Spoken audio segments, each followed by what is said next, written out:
E aí pessoal, tudo bem? Hoje eu venho falando dos eventos que ocorreram no fim de semana na cidade de São Caetano do Sul, na associação lá de xadrez São Caetano. Eventos bem legais, fiquei contente de ter participado. No sábado foi o rápido, 15 minutos mais 3 segundos de acréscimo. Do domingo o blitz, 3 minutos com 2 segundos. Muito bem organizado, eventos fortes, uma boa premiação lá.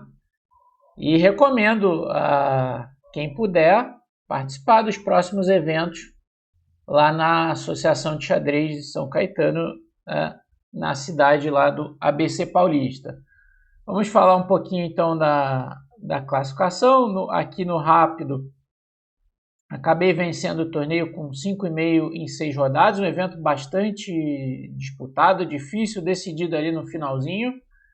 Aí temos os 10 primeiros, o Saito ficou em segundo, o jovem Francisco Ferrari tem uma boa atuação, ficou em terceiro, o Mestre Fid, Lucas Cardoso em quarto, Ricardo Desideri em quinto, Mestre Fid Bernardo Stockenban em sexto, Nathan Cruz, Rodrigo Ferreira em oitavo, Júlio Fernandes em nono, Fábio Sanches Carvalho completaram aí os 10 primeiros colocados. E no domingo no Blitz tivemos, como eu já falei, foram 61 participantes no rápido, 32 participantes no Blitz. Essa foi a classificação final após 11 rodadas no Blitz. O Mestre Fid Lucas Cardoso venceu de forma brilhante, com 10 pontos em 11. Aí houve um tríplice empate ali na segunda colocação. Júlio Fernandes e o Vladimir Zampronha com 8 pontos. Teve um empate ali no confronto direto, cada um ganhou de um. Eu acabei levando a melhor no outro critério, desempate. Mestre internacional Marcos Vinícius, o Ovelha, né? Como ele é conhecido, também abrilhantou o evento e ficou em quinto. Thiago Henrique ficou em sexto. Mestre internacional Vinícius Marte em sétimo. Leonardo Miranda em oitavo, Thales em nono e completaram os 10 primeiros aí. Completou a lista dos 10 primeiros o Saito em décimo. E vamos olhar uma partidinha. A partida que eu gostei foi a partida que decidiu o título ali no rápido, né, contra o mestre nacional Vladimir Zampronha. Vamos dar uma olhadinha nessa partida, mas antes da gente começar, você já sabe, deixa o like, se inscreva no canal, se você não estiver inscrito, é muito importante para a gente. Vamos lá então. Agora tá, então eu tinha brancas na última rodada, precisava vencer para garantir o título. Joguei D4, cavalo F6, C4, C5, 5. E aqui o Zampronha jogou a defesa Benoni. Outra opção aqui é o Gambito Benco, bastante popular também. Ele jogou a Benoni, conhecida como Benoni moderna, né? Essa linha aí com E6, cavalo C3, peão toma, D5, D6, E4, G6, F3. E aqui, isso aqui é uma versão da estrutura da Semis na Índia do Rei, né? Da Índia do Rei você pode chegar na Benoni. Eu joguei com F3, bispo G7 e bispo G5. Ele jogou H6, bispo E3, roque, dama D2. Essa posição é muito jogada, como a gente já falou, pode vir da ordem da Índia do Rei também. Agora um detalhe aqui, as brancas jogam dama D2, mas de fato elas não estão ameaçando capturar o peão nesse momento. As pretas podem jogar um lance aqui como A6, que é típico para jogar B5, as brancas jogam A4. E o detalhe é o seguinte, se bispo por H6, né, aqui as pretas têm cavalo toma E4, cavalo toma E4 e esse cheque de dama em H4 para pegar o bispo aqui. G3, dama por H6, dama toma, bispo As brancas capturam lá em D6, mas com esse bispo de casas pretas aqui é considerado que as pretas têm excelente compensação pelo peão a menos.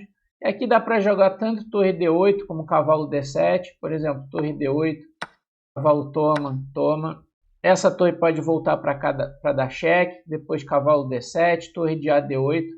Esse bispo é realmente forte e há muita compensação aí pelo peão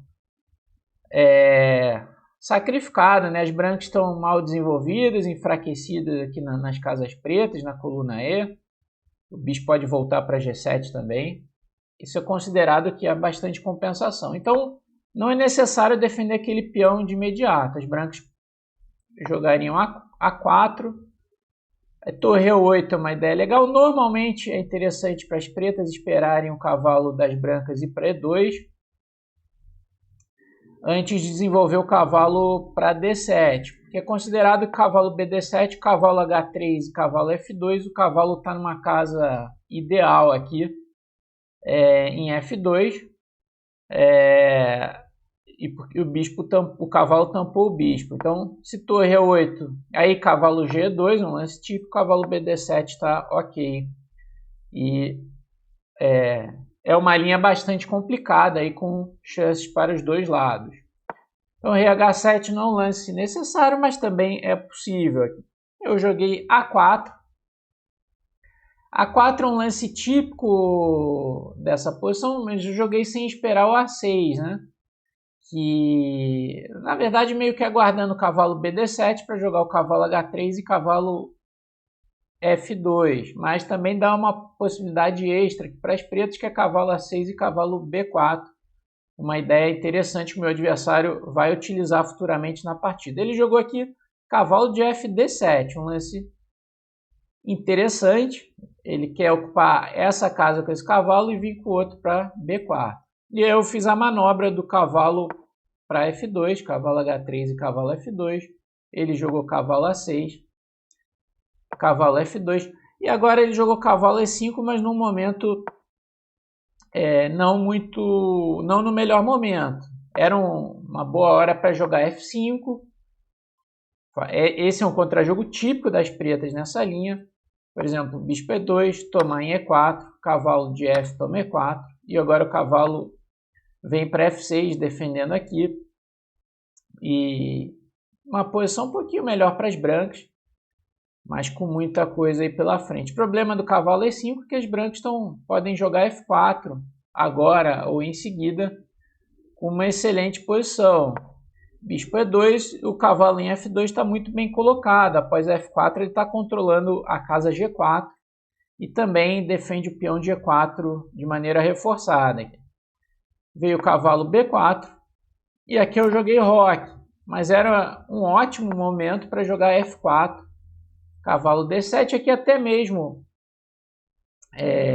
dá para retardar o roque aqui e jogar com H4, com ideia de H5 e possibilidades sérias aqui de um ataque aqui na ala do rei, bastante interessante. As pretas estão um pouquinho travadas ali, perderam tempo com esse cavalo.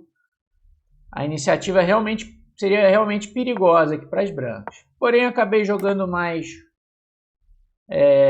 seguro aqui, roque, e aí ele jogou F5, bom lance aí do Zampronha, F4, e agora o cavalo voltou para D7.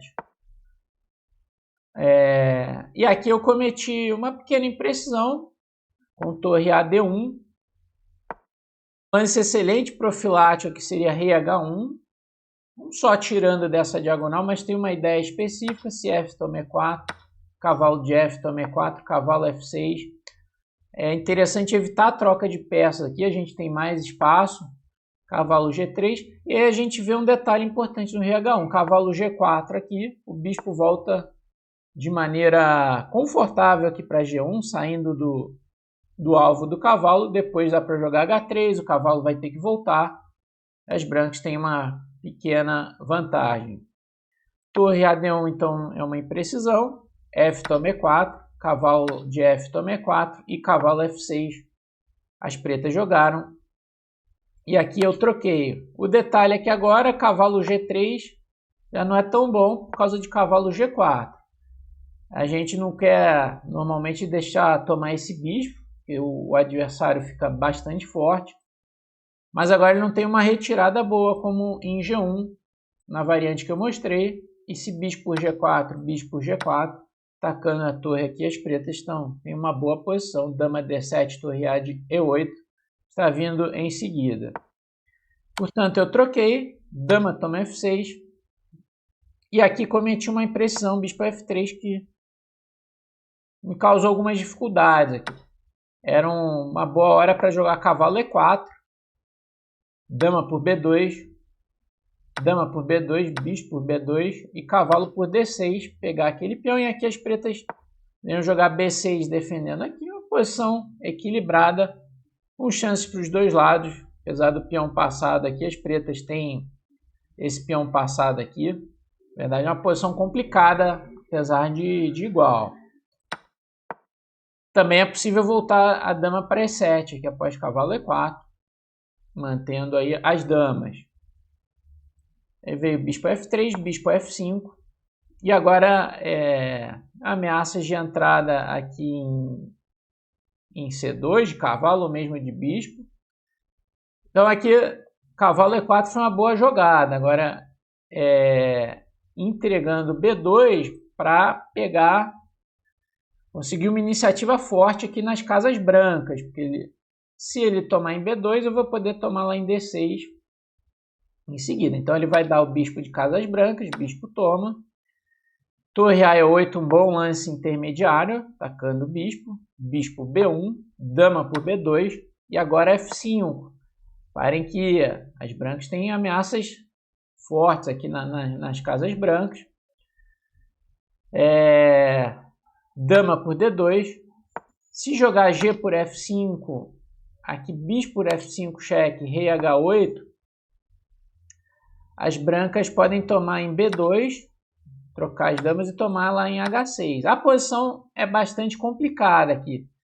Bispo G7, troca, rei toma. Reparem que o material está igual, mas há um forte, digamos assim, desbalanceamento da posição. As brancas têm dois peões passados livres aqui na ala do rei, mas as pretas têm um 4 contra 2 aqui na ala da dama. É uma posição complicada, assim. O computador dá igualdade, mas isso aqui tem muita coisa pode acontecer numa partida prática, ainda mais com pouco tempo. É possível passar a torre aqui para o ataque e etc. Mas seria possível também jogar assim com as pretas. Dama por D2, agora F toma G6, cheque intermediário. Rei G8, poderia ser rei H8 também. Bispo toma D2, tem que tomar de bispo para não ficar caindo o bispo aqui. Cheque em D4, rei H1. Aqui torre toma F1, foi o lance da partida, mas era mais preciso defender o peão de H6 com o rei aqui. E aqui as brancas têm que buscar aqui um caminho da igualdade, porque está tomando aqui em D5, né? Esse peão está fraco, tirou da diagonal, esse é um detalhe importante, evitando uma cravada ali. Mas depois de torre F7, cheque, torre toma, G toma, rei toma, bispo toma H6, cavalo toma D5, F1, cheque. A posição é bastante complicada. Os pretos têm um peão a mais e 4 contra 1 aqui na ala da dama. Porém, as brancas têm dois peões passados unidos e o par de bispos e o rei das pretas um pouco exposto. A posição é bastante complicada e então com chances para os dois lados. Porém, após torre toma, agora bispo toma H6 é uma ameaça. Agora rei G7, claro, tem torre F7, cheque. E cavalo toma D5, um detalhe importante, permite bispo A2, a cravada vem desse lado. Se torre E5 defendendo, as brancas tomam em H6, ganhando, porque ameaça mate lá em F8. Então não dá para capturar esse peão. Aqui as pretas jogaram bispo G7, então defendendo o peão. E aqui H4 foi uma boa jogada, não só dando um respiro para o rei, como preparando o apoio ao peão de G6 com H5 e também uma ideia de avançar G4 e G5 fazendo dois peões passados unidos aqui na ala do rei.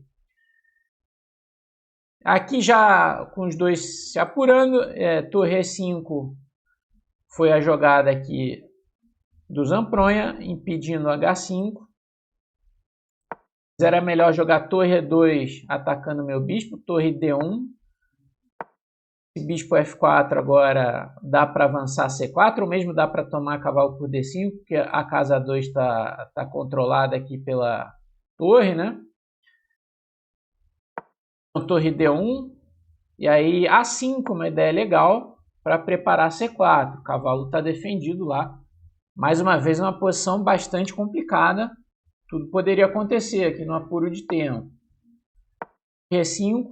E eu joguei aqui o natural G4, que era o meu plano, deixando passar uma continuação aqui difícil.